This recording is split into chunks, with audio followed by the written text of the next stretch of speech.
Ingat pesan ibu, pakai maskermu, cuci tangan pakai sabun, jangan sampai tertular. Ingat selalu pesan ibu, jaga jarakmu, hindari kerumunan, jaga keluargamu.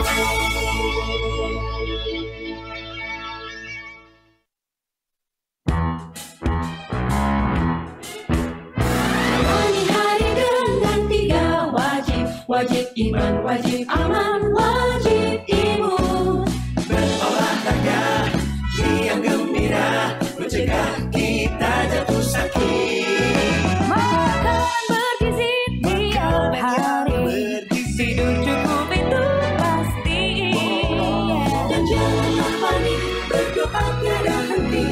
Wajib iman, aman, imun. Pakailah maskermu, jaga jarakmu, cuci tanganmu selalu.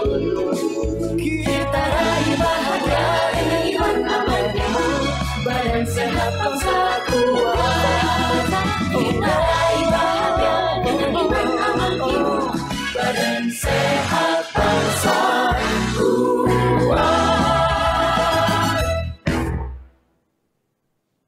Halo pemirsa, selamat siang. Gimana kabar Anda hari ini? Semoga tetap sehat dan selalu semangat dalam beraktivitas, serta jangan lengah dan lelah untuk disiplin menerapkan protokol kesehatan kapanpun, dimanapun. Jangan lupa juga untuk mengurangi kegiatan yang berpotensi menimbulkan kerumunan. Senang sekali, seperti biasa saya Egit Hafsari bisa kembali hadir menemani Anda dalam dialog yang kali ini mengangkat tema Pramuka Peduli COVID-19 yang disiarkan secara langsung dari Media Center Satuan Tugas Penanganan COVID-19 Graha BNPB Jakarta.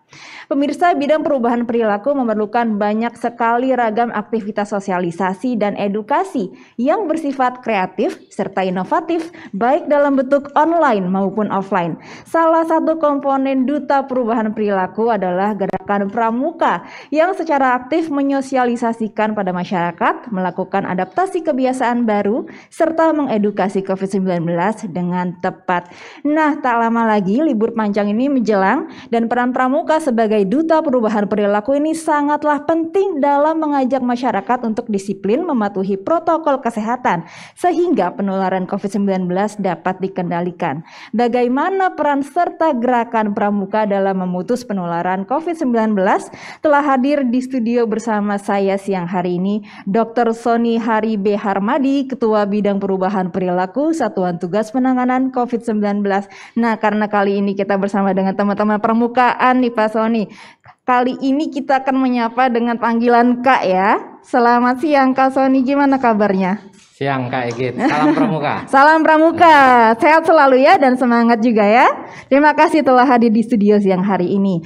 Narasumber selanjutnya itu Dr. Saul Ronald Jacob Saleki, SE MSI, CIPC CPNLP, Andalan Nasional atau Asisten Operasi Satuan Tugas Pramuka, Peduli Penanggulangan COVID-19. Salam Pramuka, Kak Saul. Salam Kak Egit. Sehat Kak Saul? Alhamdulillah sehat. Terima kasih sudah menyempatkan hadir selalu. juga ya. Siap, Harus kasih. sehat selalu ya. Nah, kita juga sudah terhubung melalui video conference dengan teman-teman pramuka nih di beberapa daerah. Yang pertama yaitu ada Kak Anita Nurhalisa Taha, penegak dari SMA Negeri 13 Bone, Sulawesi Selatan. Halo Kak Anita, apa kabar Bone? Halo semua. Baik ya, terima kasih Kak Anita ya sudah bergabung. Selanjutnya ada Kak Sandika Wandara, penegak dari Institut Agama Islam Nusantara Batanghari, Provinsi Jambi. Halo Kak Sandika, Halo, kabar Kak. baik ya? Halo Kak, kabar baik. Salam Pramuka. Salam Pramuka, kabar baik dari Jambi ya.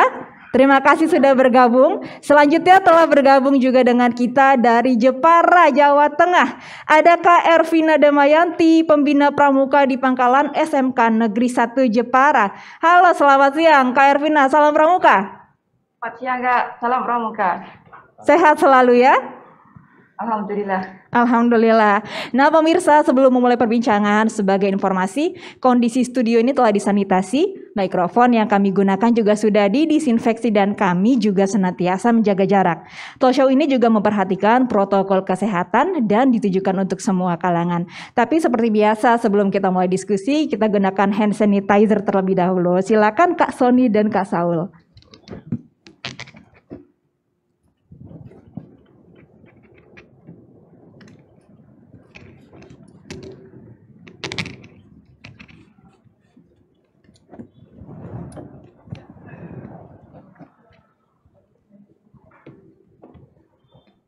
Nah, oke, untuk membuka dialog kita siang hari ini, pertama saya akan tanya dulu ke Kak Saul terlebih dahulu ya.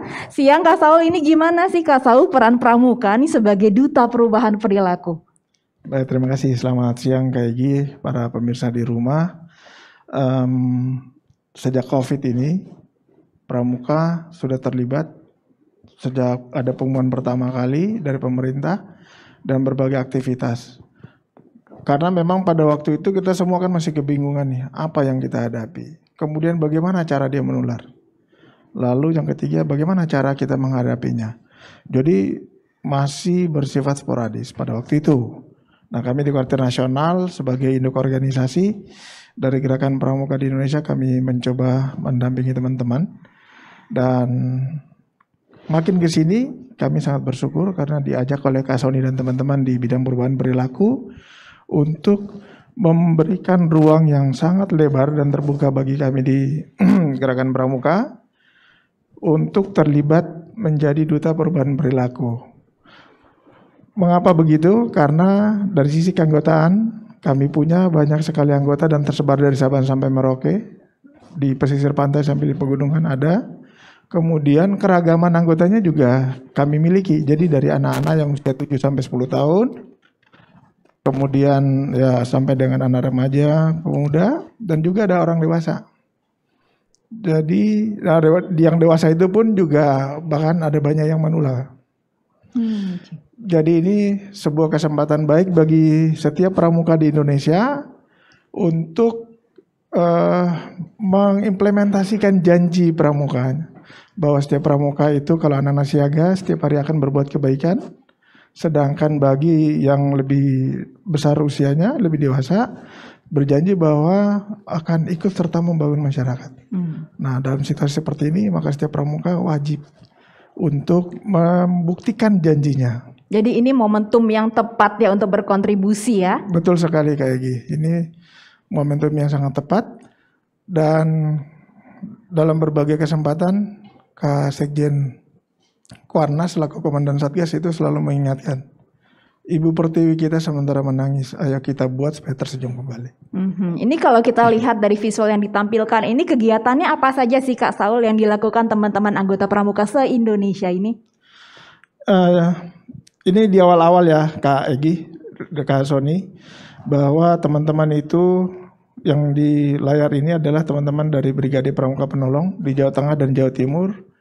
Mereka membuat sendiri hand sanitizer, kemudian mengemasnya sedemikian rupa, lalu dibagi-bagi ke masyarakat.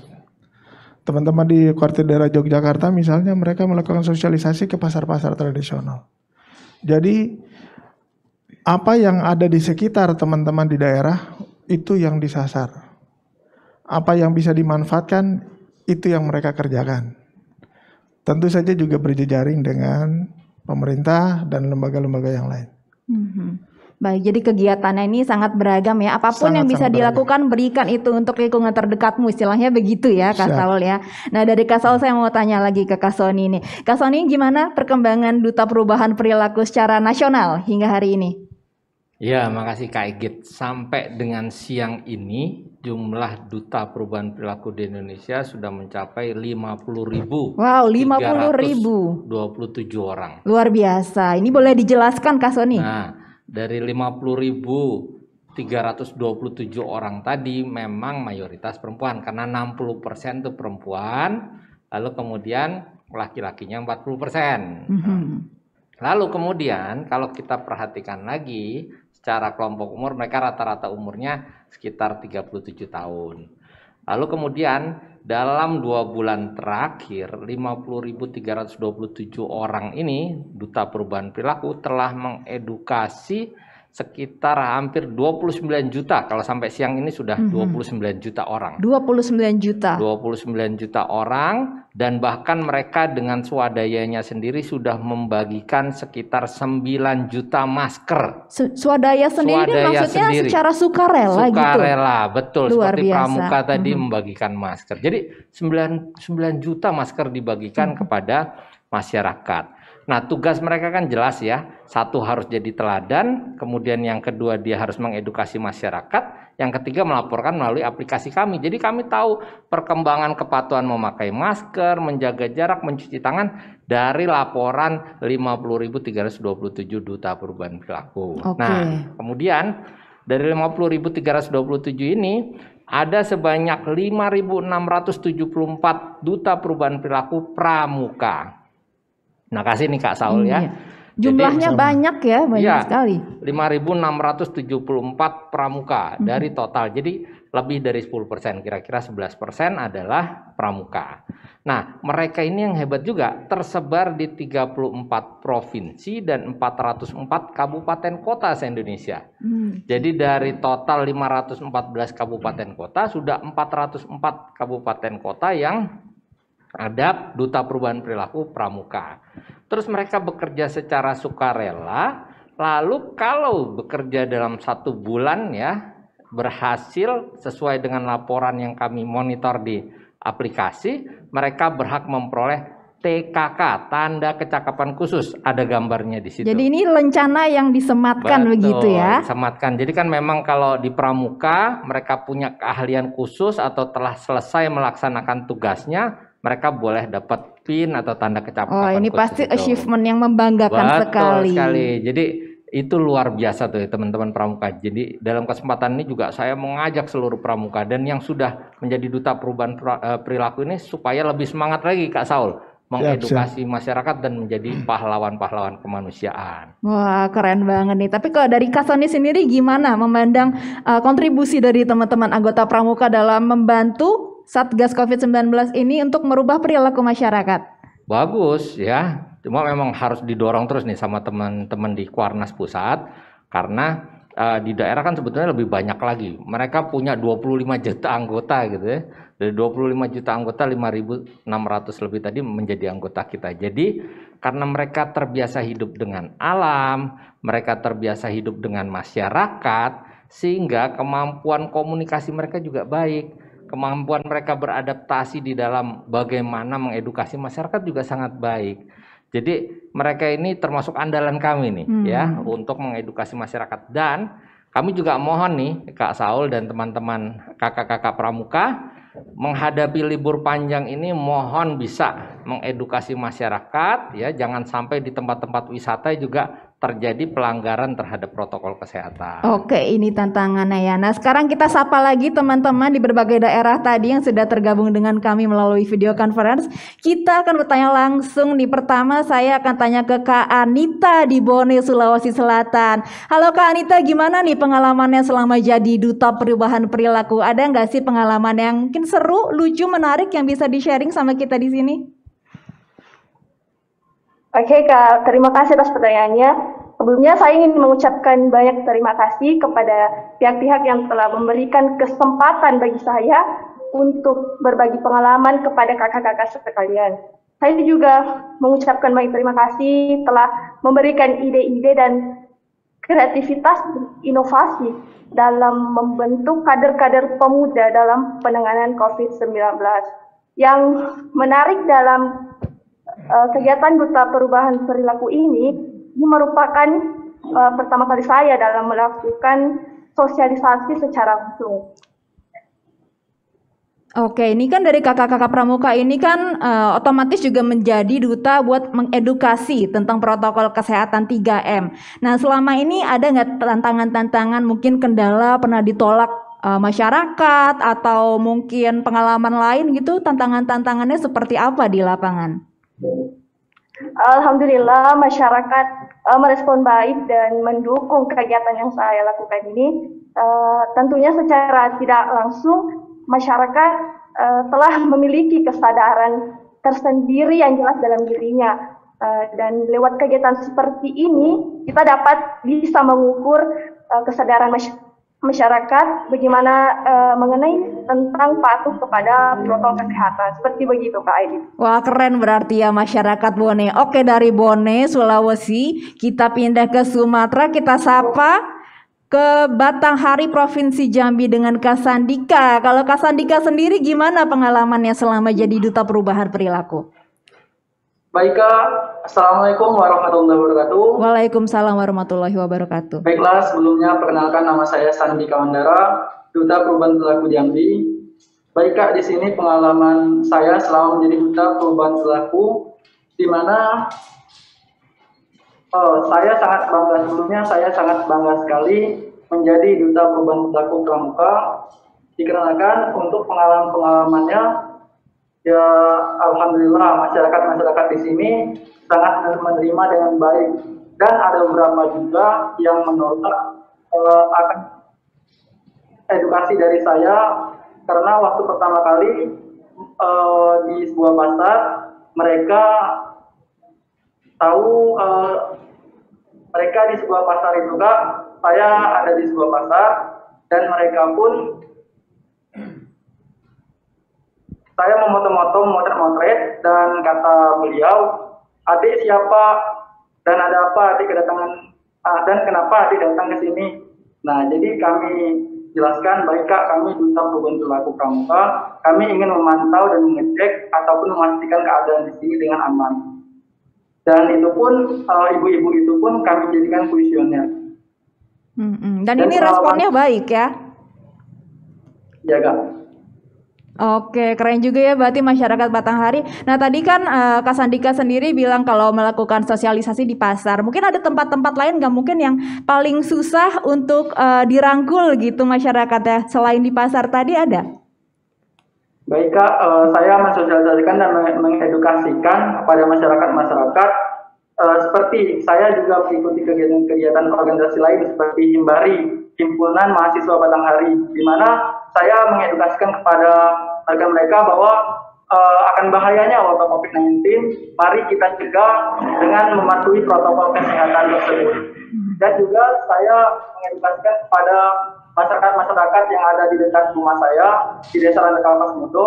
Nah, jadi saya turun langsung ke desa-desa untuk mensosialisasikan langsung dan mengedukasikan langsung kepada mereka. Dan alhamdulillah kegiatannya berjalan dengan lancar.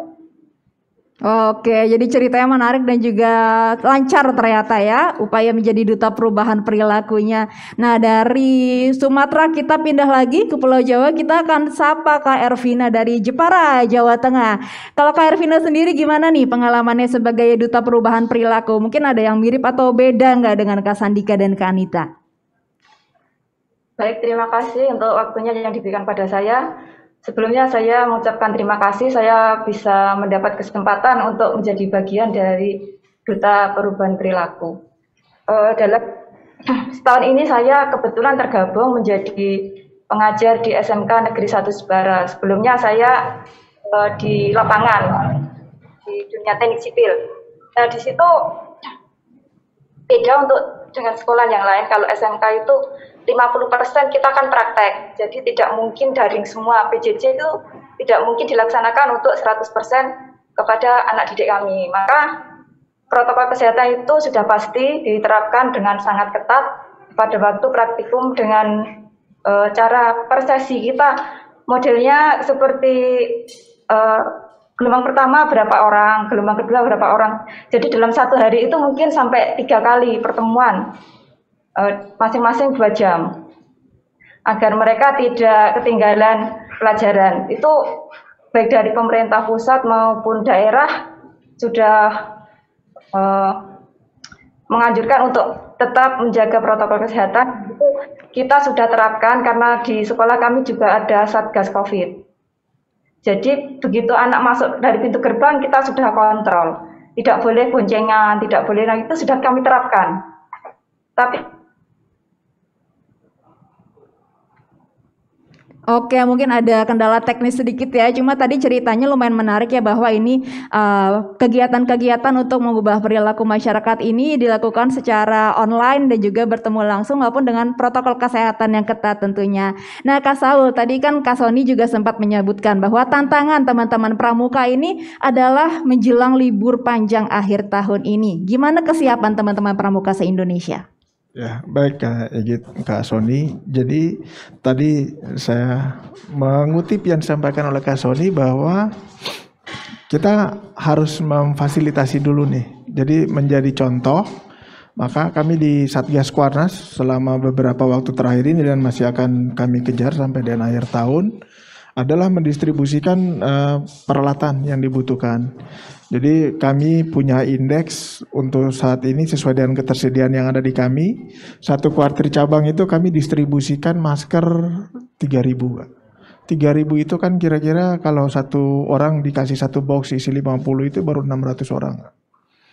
Tapi kita upayakan ini harus menyebar ke semua kabupaten kota. Jadi kami ada 514 kuartir cabang di kabupaten kota. Kami tetap berusaha semua pramuka ya setidaknya 600 orang di setiap kabupaten kota itu dibekali dengan masker. Kemudian ada juga alat untuk disinfeksi dan sebagainya.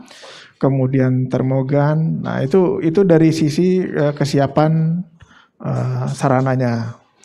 Tapi memang yang paling utama adalah bagaimana pola pikir kita ini harus berubah menghadapi dan supaya kita hidup di lingkungan yang sudah jauh berubah dibanding dengan saat yang sebelumnya.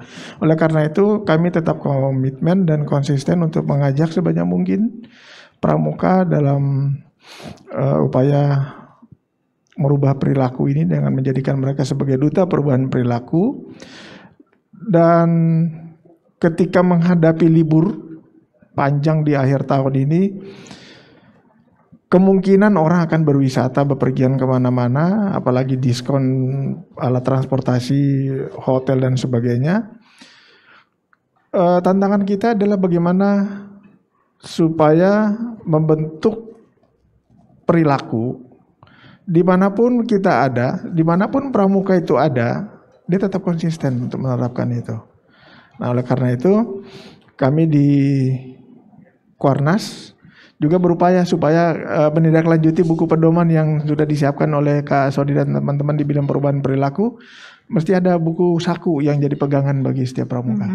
Itu dari kami. Sementara di kuartir daerah dan kuartir cabang terus kami bangun koordinasi agar mereka juga melakukan hal yang sama. Saya kira itu Kak Sony. Tadi buku panduannya pun sudah disiapkan ya Kak Sony ya.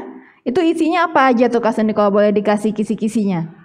Jadi buku panduannya atau buku pedoman sebetulnya, buku pedoman perubahan perilaku yang sudah kita buat, tetapi kemudian direformat dalam bentuk bahasa pramuka. Oh, oke. Jadi sebetulnya buku pedoman perubahan perilaku itu supaya standar di mana-mana ketika kita dengan organisasi A, ya boleh kemudian direformat menjadi kebiasaan di organisasi tersebut. Seperti ini kan salam pramuka, lalu kemudian ada tanda kecakapan khususnya. Nanti yang dapat seperti ini, perubahan perilaku apa yang diharapkan, apa yang menjadi perannya pramuka dan seterusnya itu dijelaskan di dalam buku pedoman tadi. Sehingga termasuk di dalam menghadapi libur panjang pun mereka juga menggunakan buku pedoman tersebut. Ini bentuknya mirip buku saku pramuka ini ya Kak Saul ya? Betul, betul. Buku saku.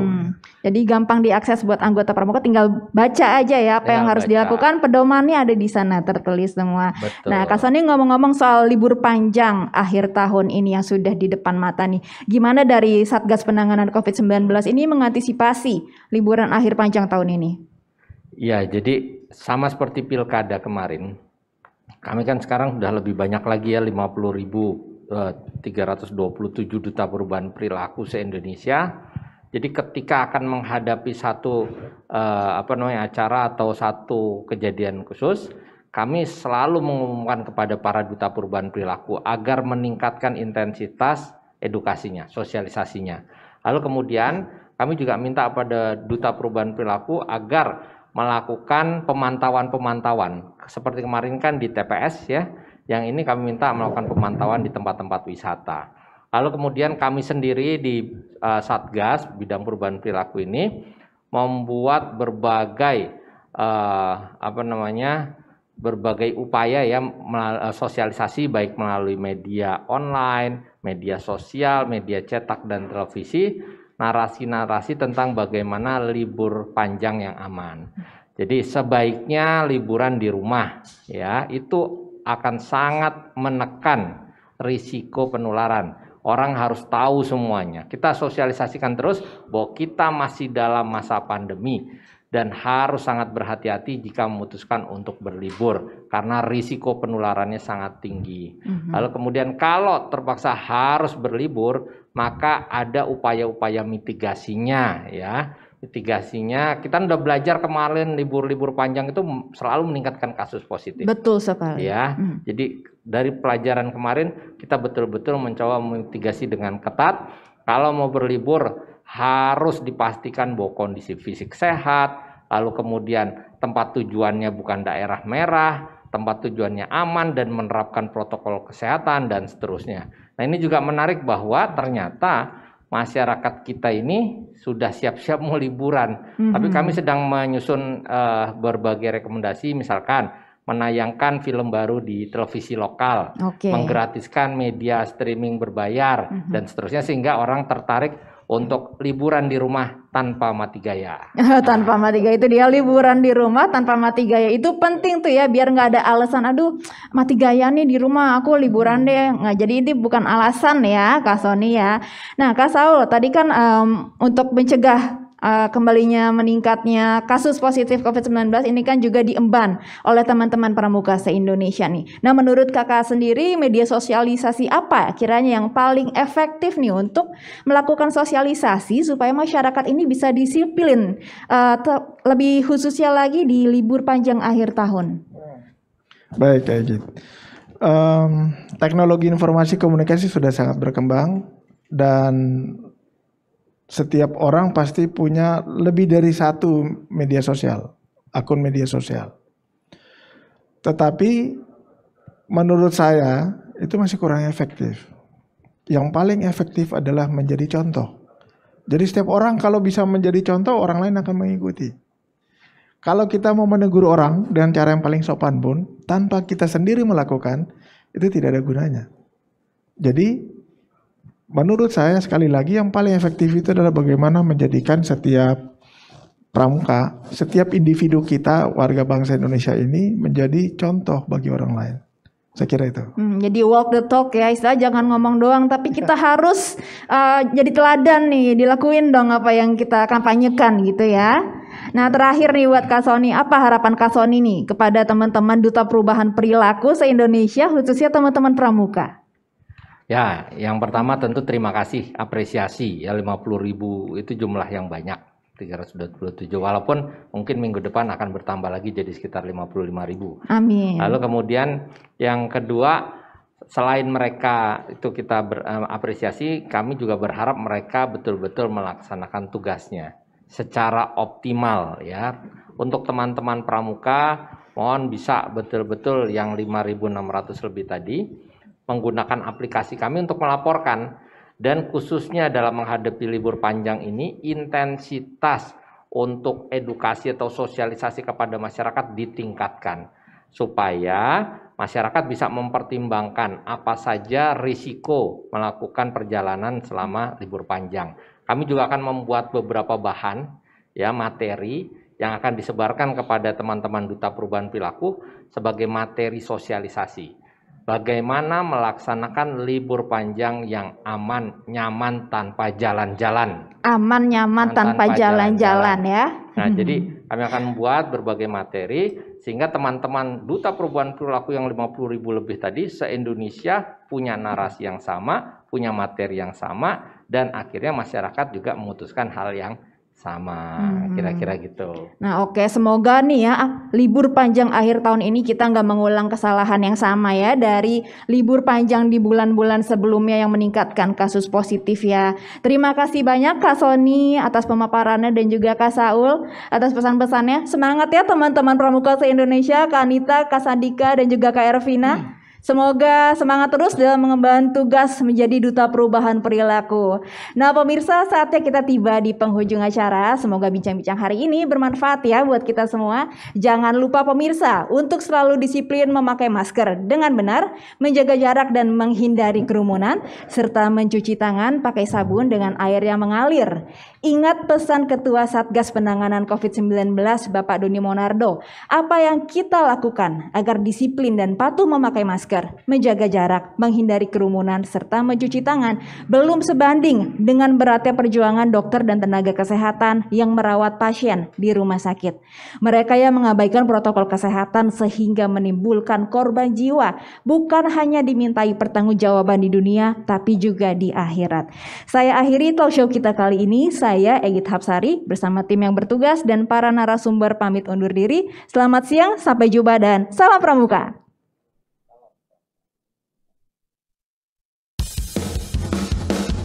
Ingat pesan ibu, pakai maskermu, cuci tangan pakai sabun, jangan sampai tertular. Ingat selalu pesan ibu, jaga jarakmu, hindari kerumunan, jaga keluargamu.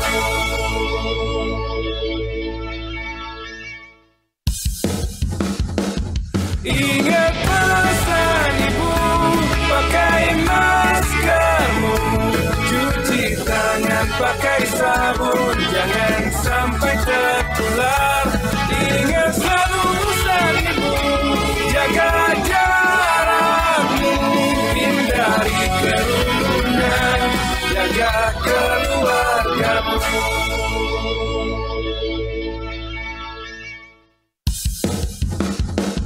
Ingat pesan ibu, pakai maskermu, cuci tangan pakai sabun, jangan sampai tertular.